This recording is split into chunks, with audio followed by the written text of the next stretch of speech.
Kabisote, kabisote, kabisote. Simpleng pinyapol na manok ang recipe natin para sa araw na to. Siyempre, kapag nag-request si Commander, kailangan pagbigyan natin yan mga kabisote. Dahil kung hindi, World War III ang kasunod niyan.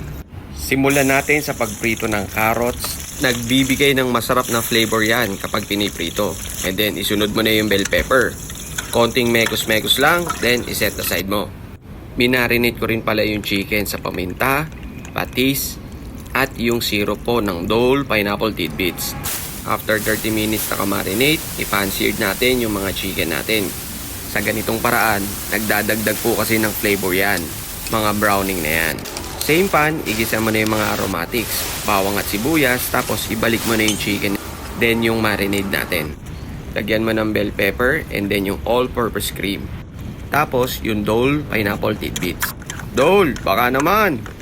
All-purpose cream ang nilalagay ko instead na gatas, mga kabisote. Mas malasa, malinamnam, at mas stick yung sarsa niya. Finishing touch, ilagay mo na yung piniritong carrots, bell pepper, at green onions. Ganun lang kadali, kabisote. Meron ka ng malinamnam at malasang pinyapol na manok. Paki-follow, like, and share mo na rin ang video na to. Oh, ano pang iniintay mo, kabisote? Tara, kakain na!